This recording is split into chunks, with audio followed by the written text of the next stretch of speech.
Baik, Assalamualaikum warahmatullahi wabarakatuh. Perkenalkan, nama saya Fairuz Nila Rojo Putri Amran dengan NIM E1E1244034. Nah, sekarang saya akan menjelaskan tentang Linux.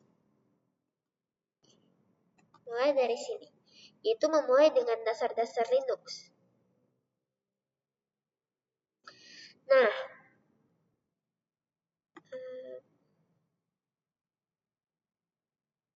dalam mata kuliah ini, sistem komputer utama untuk kegiatan pembelajaran langsung adalah workstation. Mahasiswa juga menggunakan mesin lain untuk kegiatan ini, yaitu Servera. Kedua sistem tersebut berada dalam lab example.com domain DNS. Semua sistem komputer siswa memiliki akun pengguna standar student yang menggunakan kata sandi student root. Kata sandi pengguna di semua sistem adalah Red Hat. Bisa kita lihat di tabel mesin kelas. Nama mesinnya itu ada basestationlabexample.com dengan alamat IP yang tertera dan perannya itu sebagai sistem gateway untuk menghubungkan jaringan pribadi siswa ke server kelas, yaitu harus selalu berjalan. Juga ada kelas contoh.com yang perannya itu server yang menyimpan materi kelas yang dibutuhkan. Ada workstationlabexample.com yaitu stasiun kerja grafis untuk penggunaan siswa, dan ada serverlabexample.com sebagai server terkelola Nah, fungsi utama mesin ini base station adalah sebagai router antara jaringan yang menghubungkan mesin-mesin siswa dan jaringan kelas. Jika base station mesin mati, mesin-mesin siswa lainnya dapat mengakses sistem yang berada di jaringan siswa masing-masing. Beberapa sistem di ruang kelas menyediakan layanan pendukung, dua server, konten example.com dan materials example.com. Merupakan sumber perangkat lunak dan materi laboratorium dalam kegiatan praktikum. Informasi tentang cara menggunakan server ini tersedia dalam instruksi untuk kegiatan tersebut. Nah, workstation mesin virtual menyediakan kegiatan ini, baik mesin classroom dan base station harus selalu berjalan agar lingkungan laboratorium dapat digunakan dengan baik. Nah, untuk mengendalikan sistem, Nah, mesin virtual di lingkungan kelas dapat dikontrol melalui kontrol antarmuka halaman web. Status setiap mesin virtual di kelas ditampilkan pada tab lingkungan lab. Di sini nanti dia tuh tampilannya seperti ini. Ada lab control. Ini. Ada base station, classroom, servera, server, utility, dan workstation. Nah, di tabel 2 status mesin ini, kita bisa melihat ada di status mesin virtual ada bangunan yang keterangannya mesin virtual sedang dibuat. Ada juga aktif, yaitu mesin virtual sedang berjalan dan tersedia. Nah, jika baru saja dimulai, layanannya mungkin masih aktif. Lalu ada berhenti. Mesin virtual dimatikan sepenuhnya, dan saat menyalakan, mesin virtual akan melakukan booting ke kondisi yang sama seperti sebelumnya dimatikan. Kondisi disk tetap dipertahankan. Lalu ada tabel 3, tindakan keras. Nah, tombol atau tindakan membuat itu keterangannya buat kelas roll, buat dan jalankan semua mesin virtual yang dibutuhkan untuk kelas ini. Iya.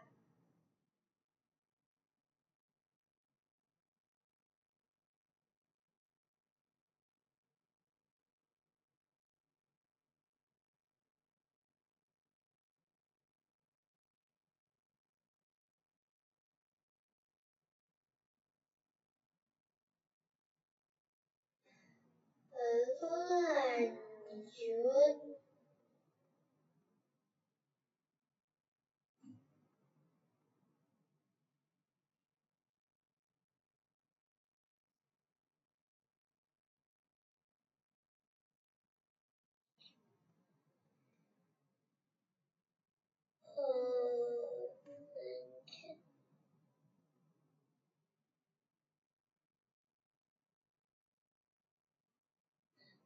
Bisa jadi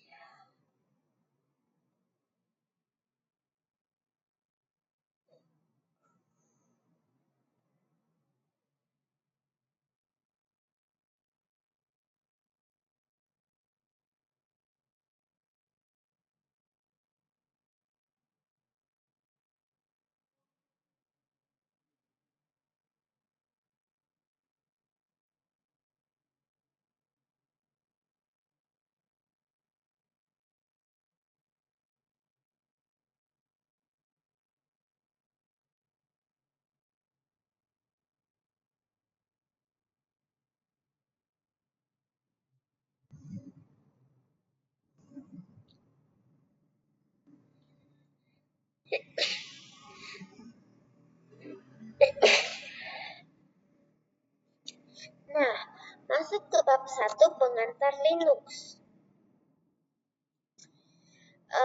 Di sini distribusi Linux, di sini kita memiliki tujuan untuk definisikan Linux sebagai kernel dan sistem operasi. Nah, kernel Linux, meskipun orang sering menyebut Linux sebagai sistem operasi, sebenarnya ia adalah kernel. Dalam ilmu komputer, kernel adalah perangkat lunak yang bertanggung jawab untuk membuat sistem. Kernel membuat driver untuk mengenali perangkat yang terpasang seperti keyboard, mouse, layar, dan sebagainya, dan mengelola proses perangkat lunak. Nah, Linux awalnya didirikan oleh Linus Torvalds pada tahun 1991. Saat itu, ia adalah seorang mahasiswa ilmu komputer di Finlandia. Nah, Torvald ini membuat kernel tersedia untuk semua orang dengan menggunakan lisensi publik umum GNU.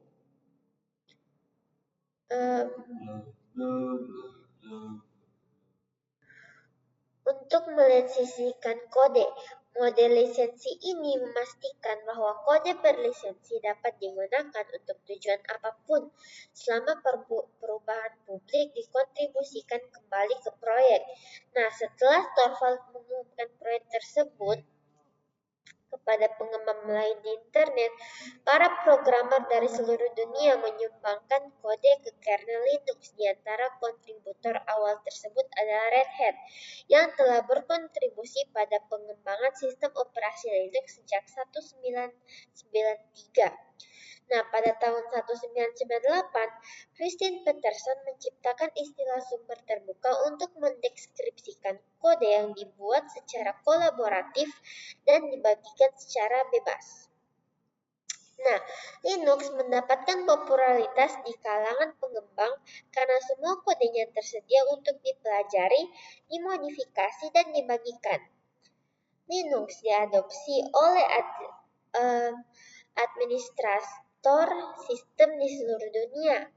Kernel Linux yang dikombinasikan dengan perangkat yang ditulis oleh proyek GNU non-Unix GNU mirip dengan sistem operasi server Unix yang ada, tetapi berjalan pada perangkat keras komoditas. Saat ini Linux tersedia bagi siapapun yang ingin menjalankannya dan bagi pengembang manapun yang ingin membangunnya. Linux umum digunakan di server, cloud, desktop, dan laptop, serta perangkat konsumen seperti Android, Chromebook, dan Steam Deck. Nah, tujuan kernel ketika kita menyalakan komputer, sebuah chip pada motherboard yang dibuat dengan firmware mencari hardware yang berisi aplikasi yang disebut pemuat boot. Bootloader adalah perangkat lunak yang memuat kode sistem operasi ke dalam memori untuk dieksekusi. Nah, setelah komputer menemukan bootloader mengambil alih proses boot dan menemukan kernel. Kernel dibuat ke dalam memori, memeriksa perangkat keras, dan memuat driver yang sesuai untuk perangkat keras komputer yang terdeteksi. Service Manager diluncurkan dan menyediakan jaringan, grafik, suara, layar login, dan sebagainya. Setelah proses booting selesai, kernel akan tetap berjalan di latar belakang, tetapi Anda akan diminta masuk agar dapat membuka antarmuka ke aplikasi komputer di Linux. Anda memiliki akses kedua antarmuka pengguna grafis atau GUI adalah antarmuka tunjuk di mana data direpresentasikan oleh ikon dan tampilan visual. Shell, terkadang juga disebut terminal atau konsol, adalah perintah teks saja yang memungkinkan Anda mengetik dan menjalankan perintah.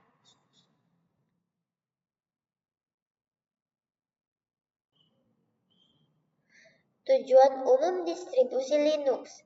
Individu dan perusahaan membangun Linux dari komponen-komponennya dan kemudian mendistribusikannya secara daring agar dapat digunakan orang lain. Apa? Anda mengunduh Linux sebagai sistem operasi, Anda mengunduh distribusi dari Linux. Sebuah distribusi sering disebut distribusi atau disingkat adalah versi khusus dari sistem operasi Linux dan dapat diproduksi oleh siapa saja yang memiliki keterampilan dan kebutuhan untuk membuatnya. Nah, sebagian besar distribusi dirancang untuk tujuan tertentu. Misalnya Raspberry Pi adalah sistem tertanam berdaya rendah seukuran kartu kredit sehingga menjalankan distribusi Linux yang hanya menyediakan driver dan layanan khusus yang dibutuhkan oleh perangkat kerasnya.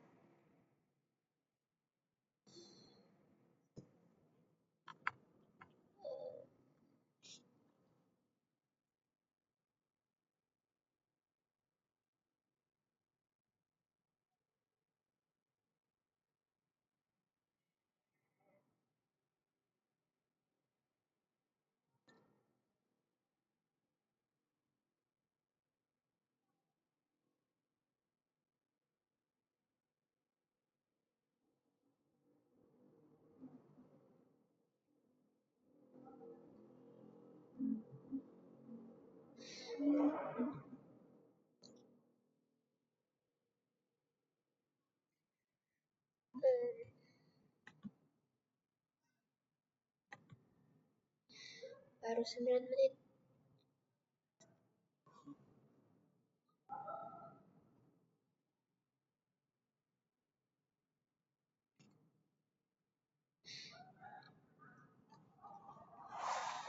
Bahkan terdapat lebih sedikit perangkat lunak dalam Universal Basic Image atau UBI Red Hat karena digunakan sebagai fondasi untuk layanan cloud yang tidak memerlukan pustaka yang dibutuhkan komputer fisik. Sebaliknya, distribusi Fedora berisi driver untuk perangkat keras konsumen terbaru guna memastikan printer, kartu suara, kartu grafis webcam, dan peripheral lainnya berfungsi sebagaimana semestinya. Nah, distribusi Linux yang paling menonjol cenderung diproduksi secara konsisten dan andal.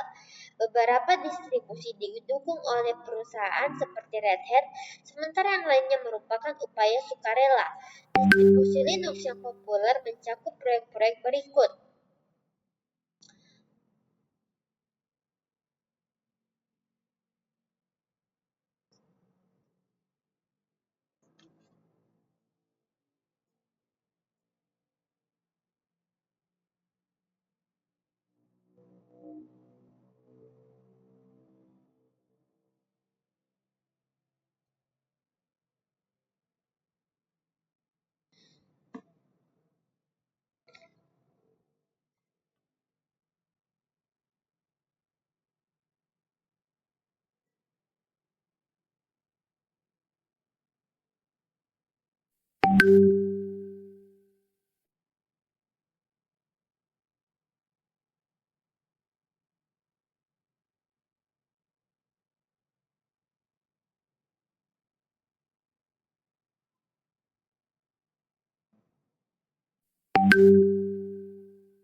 Nah, contoh pertamanya itu Red Hat Enterprise Linux adalah distribusi populer di server dan cloud.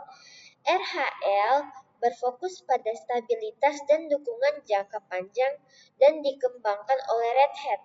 Lalu ada CentOS adalah platform pengembangan untuk Red Hat Enterprise Linux. CentOS dikembangkan oleh Red Hat dan para sukarelawan. Fedora berfokus pada jadwal rilis yang cepat agar dapat menyediakan fitur-fitur terbaru. Fedora digunakan sebagai fondasi untuk CentOS dan RHEL. Fedora dikembangkan oleh para sukarelawan yang didukung oleh Red Hat.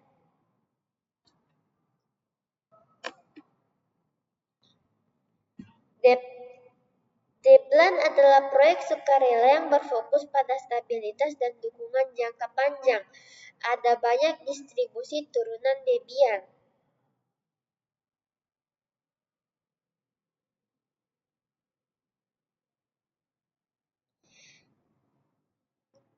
Nah, berpindah-pindah distribusi Linux itu seperti membeli ponsel baru.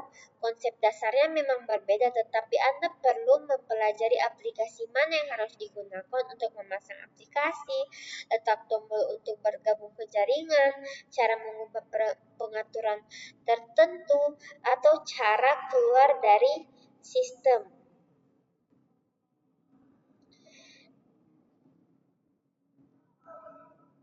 Nah, di kursus ini akan membantu kita untuk mengenal teknologi Linux yang umum digunakan di berbagai sistem Linux, baik kita menggunakan Linux di laptop maupun sebagai kontainer yang berjalan di cluster OpenShift di cloud. Kita akan mempelajari cara berinteraksi dengan desktop serta perintah-perintah penting yang kita perlukan untuk bekerja secara efisien di terminal Linux. Nah, untuk mengidentifikasi distribusi Linux suatu sistem, di sini kursus ini berbasis sistem Red Hat Enterprise Linux seperti banyak distribusi lainnya. Red Hat Enterprise Linux menggunakan desktop GNOME sebagai GUI-nya karena distribusi menggunakan begitu banyak komponen umum. Distribusi yang kita gunakan itu tidak selalu jelas.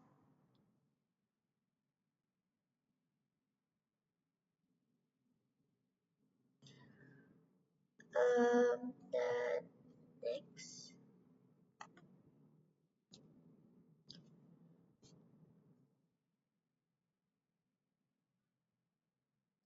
Di berikut adalah latihan terpadu untuk distribusi Linux.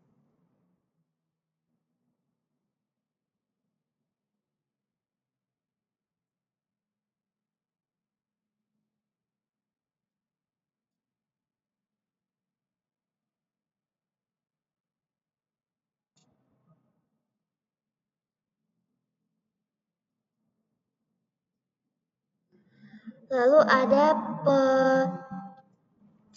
kuis pengantar Linux yang saya akan jawab.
Nah, Linux tersedia secara bebas di bawah lisensi sumber terbuka mana? Yang pertama ada MIT tanpa lisensi atribusi, ada lisensi Apache versi 2.0, dan Linux adalah perangkat lunak berpemilik yang tidak tersedia untuk penggunaan umum.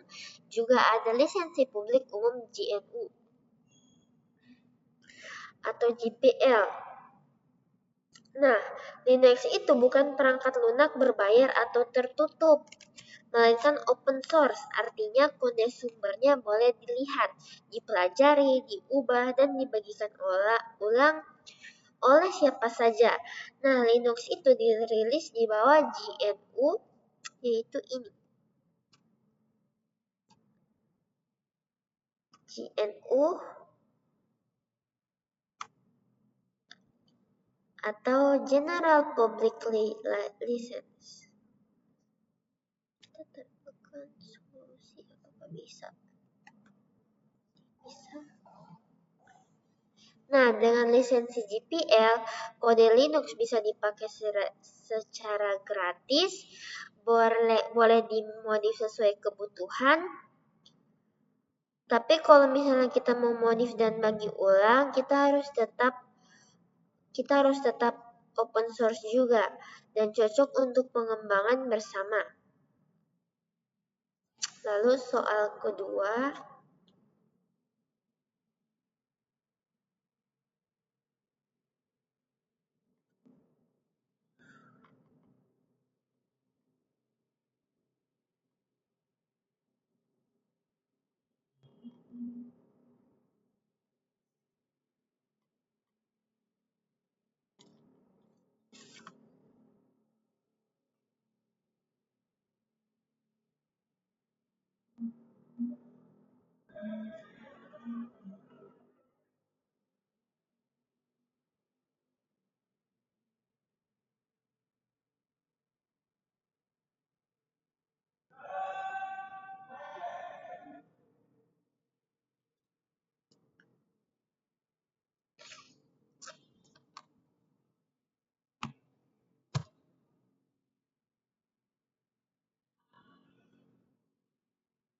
nah, waktu Linux pertama kali dibuat oleh Linus Torvalds, dia itu cuma bikin kernelnya saja. Kernel itu ibarat otak sistem, tapi supaya bisa dipakai sebagai sistem operasi lengkap, Linux itu butuh perintah dasar, compiler, shell, library, dan banyak utilitas lain.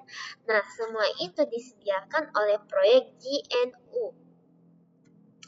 Makanya kita sering dengar nama GNU/Linux karena sistem Linux modern itu gabungan dari kernel Linux, aplikasi dan utilitas dari GNU. Jadi bukan dari Mozilla, Apache ataupun yayasan Linux.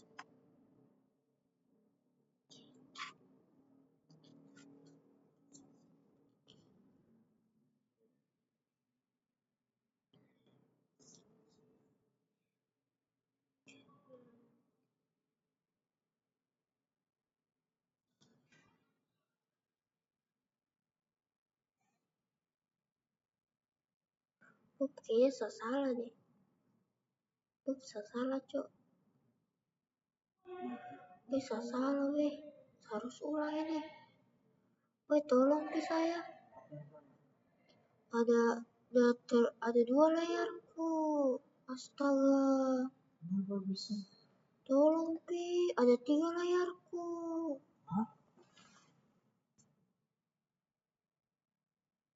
Astaga, Maksudnya ada 3 bagaimana? Sana tahu, udah termin tadi, sana tahu. Ulang saja, enggak apa-apa sih, masih lama. Capek masalah. Saya bisa sih Zoom. Tapi berapa ini, Cuk? Kok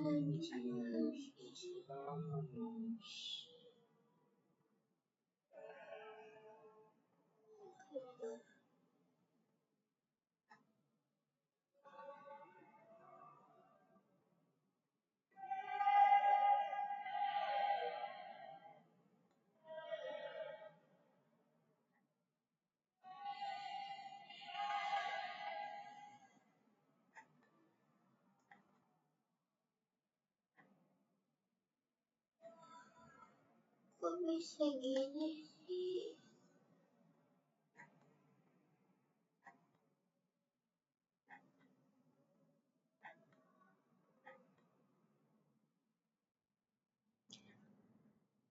Baik, selanjutnya itu kernel bertanggung jawab atas tugas apa?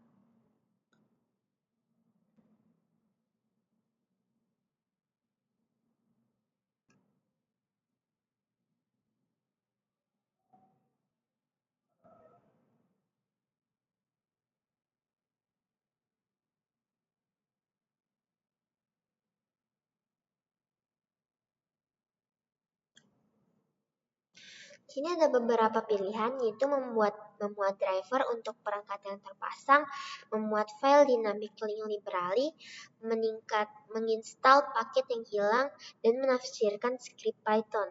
Nah, Kernel itu inti dari sistem operasi.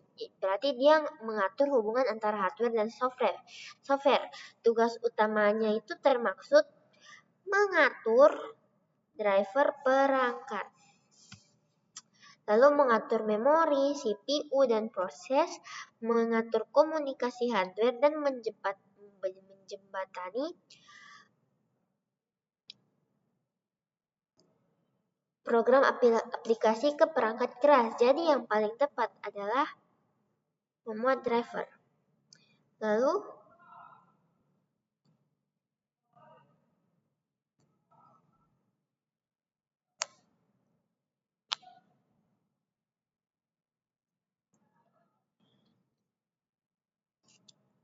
Nah, apa itu terminal?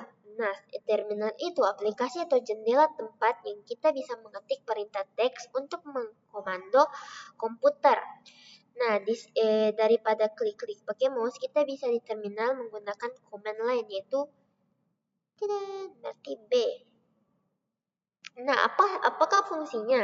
Jadi kita itu bisa jalankan perintah, misalnya buka folder, hapus file, install aplikasi, kontrol sistem dengan cepat, ngetik perintah untuk coding, server, Linux, dan lainnya, mengelola file folder, dan mengakses tools tingkat lanjut. Lalu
Nah, distribusi mana yang berbasis Fedora? Jawabannya adalah Red Hat, Enterprise Linux, dan CentOS. Nah, Fedora itu sebenarnya jadi tempat uji coba fitur-fitur baru. Karena setelah stabil, fitur itu biasanya masuk ke RHEL. Nah, CentOS itu dan Red Hat adalah versi komunitas dari RHEL. Benar dan benar.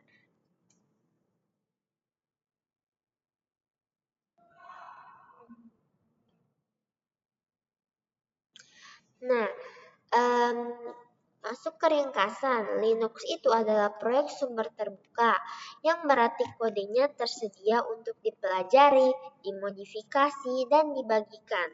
Linux juga banyak digunakan dalam infrastruktur cloud, desktop, dan laptop, serta perangkat konsumen. Nah, Anda dapat berinteraksi dengan sistem Linux menggunakan terminal baris perintah atau antarmuka pengguna grafis atau antarmuka pengguna GUI. Nah, distribusi Linux dibuat untuk tujuan tertentu, namun mempelajari satu distribusi dapat membantu kita merasa lebih nyaman menggunakan distribusi apapun. Dan Red Hat Enterprise Linux adalah sistem operasi yang stabil dan memiliki dukungan jangka panjang yang dikembangkan oleh Red Hat. Baik, sekian dari saya. Penjelasan saya telah selesai. Saya ucapkan terima kasih dan assalamualaikum warahmatullahi wabarakatuh.